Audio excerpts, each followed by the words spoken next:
Queridos jóvenes y señoritas, sean cordialmente bienvenidos una vez más a este espacio para aprender nuevas cosas de parte de nuestro Señor Jesús. Para empezar, les invito a que con humildad, con sencillez y con el corazón contrito nos acerquemos a la presencia de Dios para pedirle que nos acompañe y que sea Él mismo quien nos comparta estas enseñanzas. En el nombre del Padre, del Hijo y del Espíritu Santo. Amén.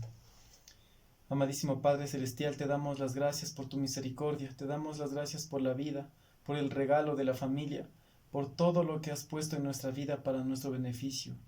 Gracias porque cuidas de nosotros y estás siempre pendiente de lo que más falta nos hace. Encomendamos en tus benditas y preciosas manos la enseñanza de estos minutos, para que podamos salir y dar fruto abundante como tú mismo nos lo has enseñado. Te lo pedimos, amadísimo Padre del cielo, en el nombre de tu divino Hijo Jesús. Amén. En el nombre del Padre, del Hijo y del Espíritu Santo. Amén. Vamos a recordar un poco lo que habíamos compartido en la última ocasión, y era acerca de la importancia de la familia. Ustedes, como hijos, como hijas que son en sus hogares, que cumplen todavía ese rol, están llamados a aprovechar esos años de su existencia, porque les invito a que pensemos en algo. Si Dios nos sigue dando la vida, esos años seguirán pasando, y la niñez, la adolescencia, todas estas etapas que son maravillosas para la vida de un ser humano, se habrán quedado en el pasado. Y ahí surge la cuestión: ¿qué hice yo en aquellos años? ¿Qué hice yo de provechoso en mi hogar? ¿Acaso quizás me la pasé sacando lágrimas a mi padre, a mi madre? ¿O en verdad me comporté como un auténtico y digno hijo, hija en el hogar? Así que el tiempo que Dios nos da debe ser muy aprovechado. Bien, una vez que hemos tomado en cuenta ese aspecto, les invito a que nos dirijamos en el texto a la página 121, donde encontramos un hecho de vida de gran valor. Y se trata acerca de Monseñor Romero, el cual era conocido como la voz de aquellos que no tienen voz.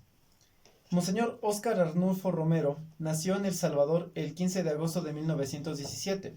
Desde muy joven sintió el llamado al sacerdocio y después de sus estudios fue ordenado sacerdote en 1942 a los 24 años. Era muy sencillo y de carácter tranquilo. Amaba la oración, el silencio y la pobreza por el reino de los cielos.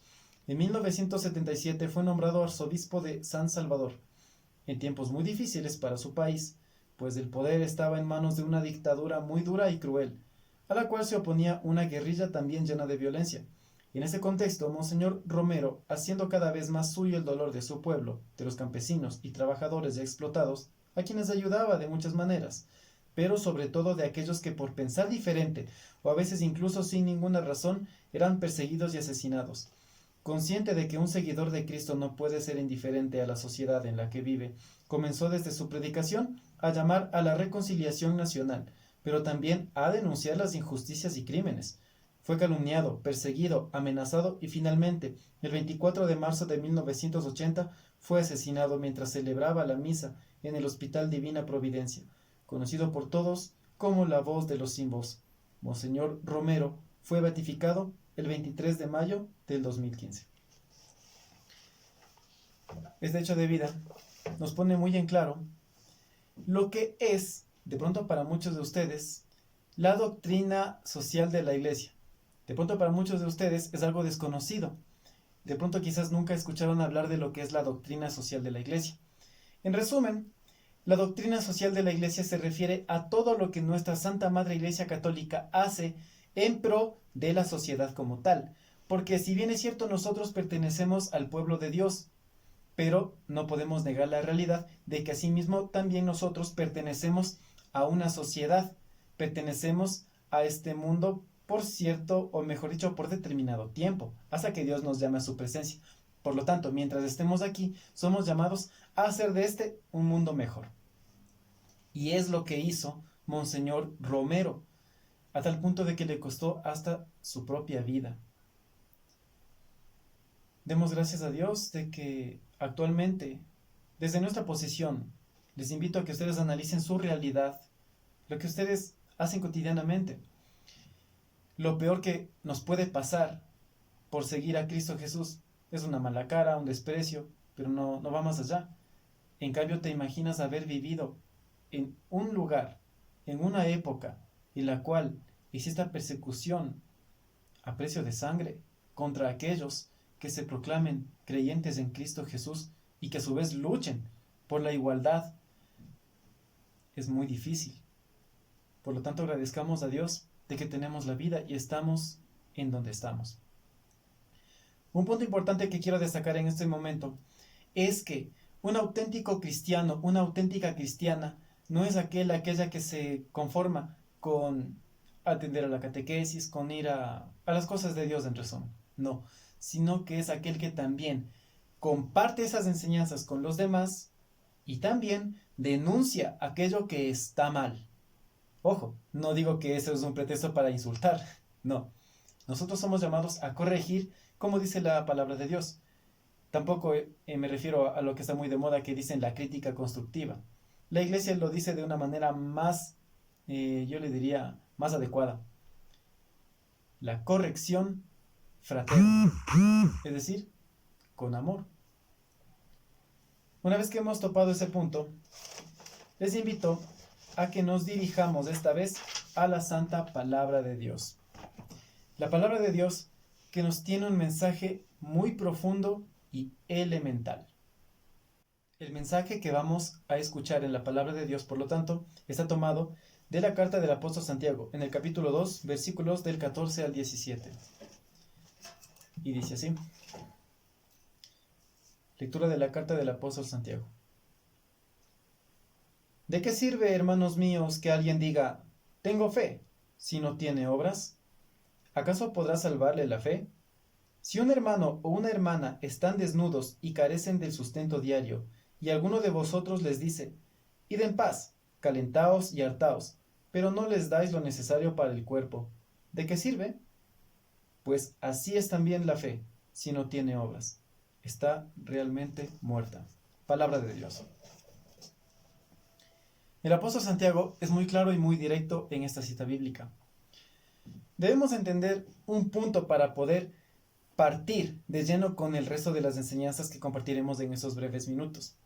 Y es que el hecho de nombrar la fe y las obras es un llamado de atención para que nosotros como auténticos cristianos tomemos en serio lo que implica vivir el día a día conforme a lo que quiso Cristo Jesús. Porque si yo me conformo con creer en Dios, no hago absolutamente nada de extraordinario.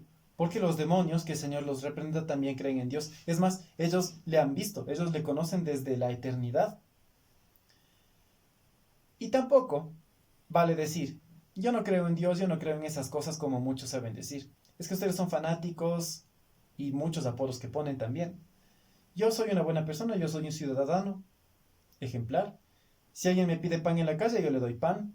Si es que alguien necesita algún apoyo económico, yo le presto dinero. Yo soy un buen ciudadano, yo hago las cosas bien. Ahora, en su realidad de jóvenes, yo soy un buen muchacho en mi casa, no le robo el dinero a mi papá, yo no salgo con mis amigos a emborracharme, ni a las drogas, ni a estar fumando, etcétera, etcétera, o yo no salgo a la discoteca.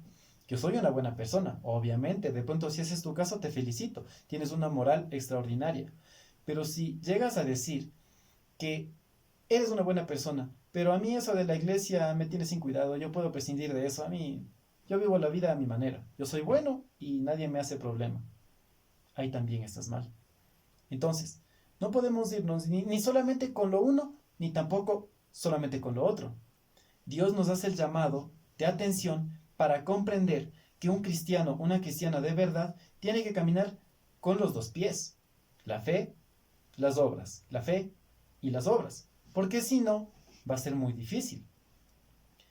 Una vez que hemos topado este punto, te invito a que vayamos a algo relacionado con nuestra realidad como tal. Primer punto. Nosotros como seres humanos fuimos creados por Dios con dignidad. La dignidad que nos caracteriza surge desde mi autoestima. Mi autoestima. Y eso es algo muy importante. Porque si yo no tengo dignidad hacia mí mismo en todos los aspectos de mi vida, en mi alma, mi mente, mi corazón, en mis relaciones cotidianas con mi familia, con los amigos y con todos y todas, hombres y mujeres que me rodean, si no es ese mi caso, si yo no tengo dignidad para mí, mucho menos voy a compartir dignidad con los demás. Por lo tanto, si yo no estoy en la capacidad de valorar lo que Dios ha hecho de mi vida, cómo Dios me ha creado, la persona que soy, entonces difícilmente voy a poder amar a las personas que me rodean. Siguiente punto. El bien común. El bien común es un paradigma, es un aspecto que nosotros debemos entenderlo al estilo cristiano. ¿Y por qué te lo digo? Porque el bien común en una sociedad se refiere principalmente a que todos sus miembros tengan bienestar, tengan dignidad, es decir, tengan una vida plena. Pero ¿por qué te digo que esto debe entenderse desde el contexto cristiano? ¿Por qué? Como te decía en un principio, nosotros somos cristianos, somos herederos del reino de los cielos, no pertenecemos a este mundo. Toda la humanidad, crea en quien crea, no se salvará del juicio de Dios porque solamente hay un Dios. Aunque las otras religiones del mundo inventen lo que inventen, solamente hay un solo Dios, un solo Señor, Padre, Hijo y Espíritu Santo. Por lo tanto, al nosotros ser peregrinos en esta tierra, como te decía antes, somos llamados a hacer de este un mundo mejor. Así que desde tu calidad de estudiante, desde tu calidad de hijo y de ciudadano también en el hogar, tienes la obligación de que tu moral sea intachable y cada día la sigas mejorando para así ser un ciudadano ejemplar. Te voy a dar un ejemplo muy práctico.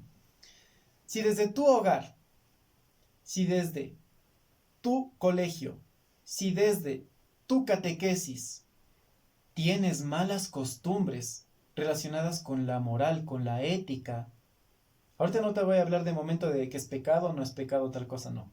Hablemos de la moral, porque nosotros, todos los seres humanos, sin excepción, tenemos esa voz de la conciencia, esa fuerza que nos impulsa a entender lo que está bien y lo que está mal.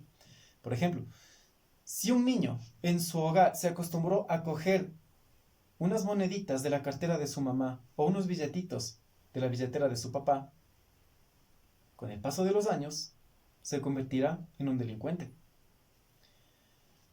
Analízate en este punto, te invito, y piensa, ¿cómo estás actuando en tu hogar, con tu familia, con tus compañeros de colegio, con tus compañeros, compañeras de catequesis, con todos quienes te rodean, con tus vecinos, etcétera, etcétera?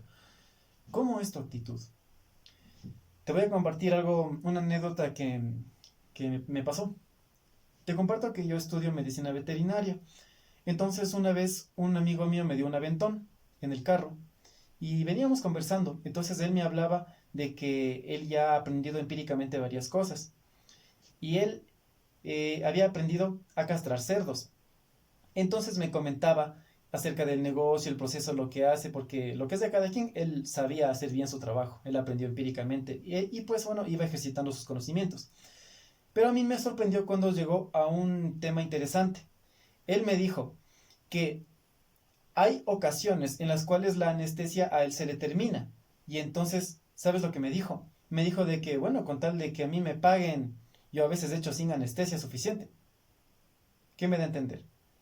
De que a él más le importa ganarse unos dolaritos más antes que el bienestar animal, lo cual es parte de nuestra formación como médicos veterinarios.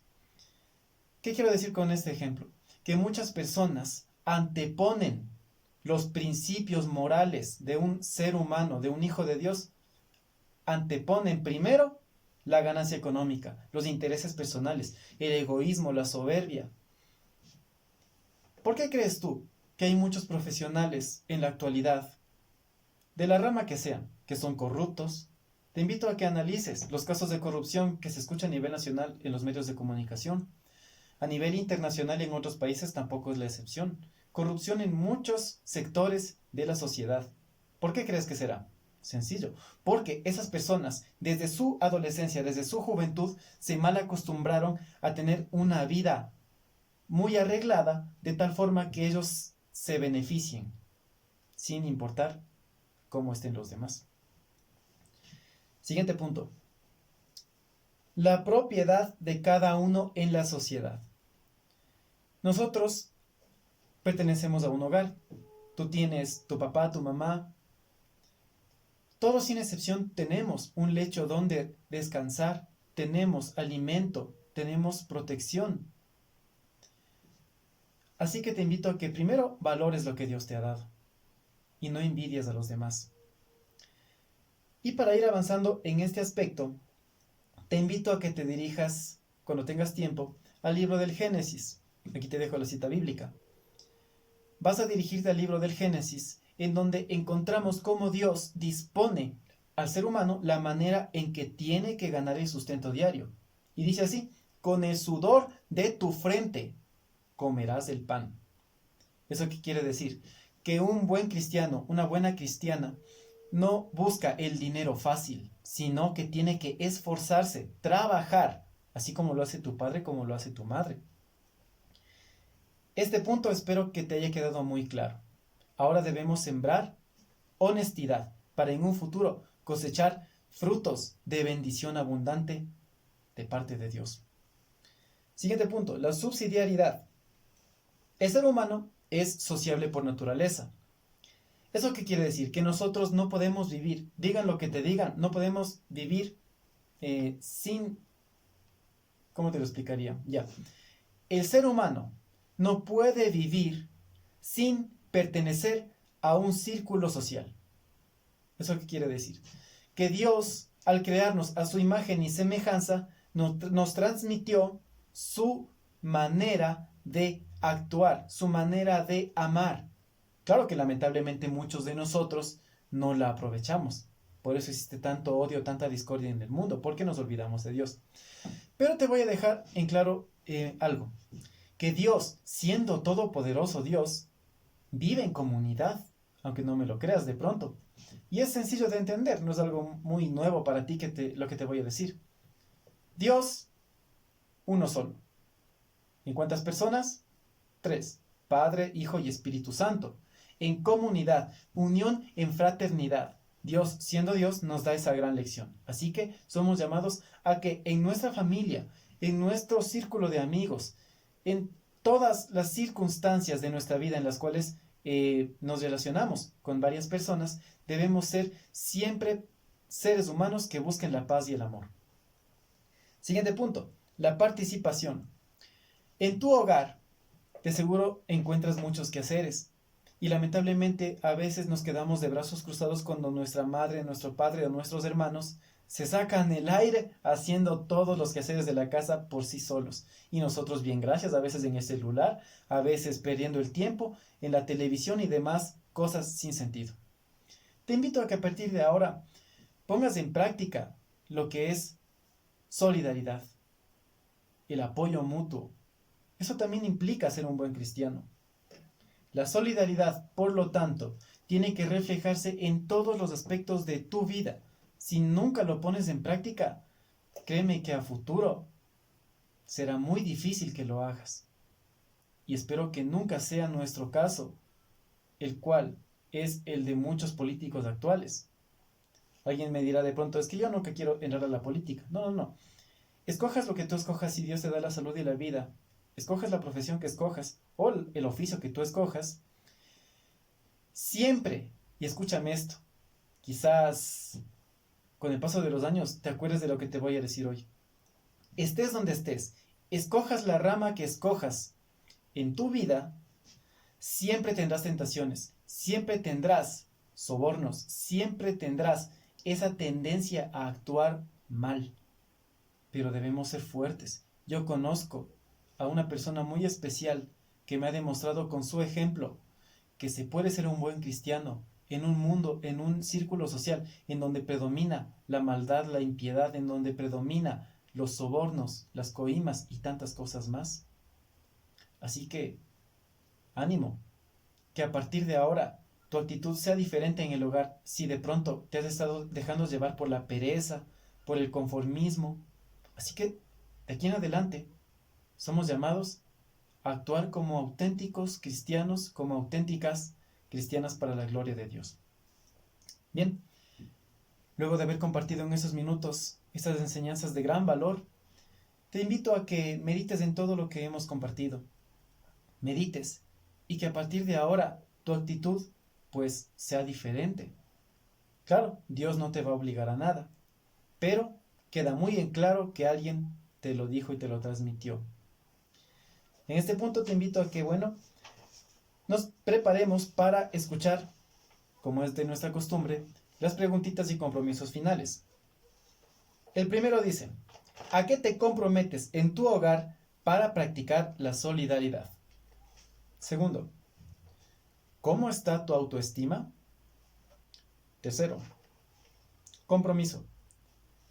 Ayudar en casa sin que me lo manden y hacerlo con amor. 4. Compromiso. Leer libros piadosos que ayuden en tu formación espiritual. 5. Explica con tus propias palabras lo que has entendido acerca de la doctrina social de la Iglesia Católica. Trabaja esas preguntitas y compromisos en tu hogar con mucha honestidad. Es un llamado de parte de Dios para que analices cómo está tu vida y des una respuesta definitiva a tu Creador. En este punto, bueno, te invito a que nos unamos en esta plegaria de acción de gracias por los minutos que hemos podido compartir para la gloria de Dios. En el nombre del Padre, del Hijo y del Espíritu Santo. Amén. Amadísimo Padre Celestial, te agradecemos por este milagro, el milagro de estar con vida, el milagro de aprender más de ti.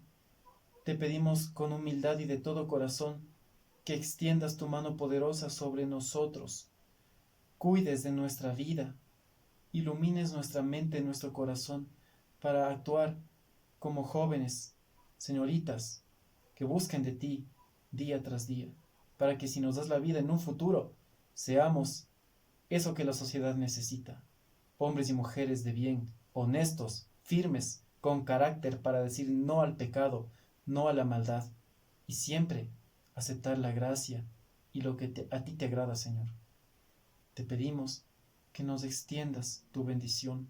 Encomendamos la salud de nuestras familias, de nuestro párroco, el Padre José Luis, y de todos los sacerdotes y monjitas que alrededor del mundo entero predican tu palabra. Que así sea, te lo pedimos, Señor, por el amor a tu divino Hijo Jesús. Amén. En el nombre del Padre, del Hijo y del Espíritu Santo. Amén. Dios les bendiga, jóvenes señoritas, y ánimo.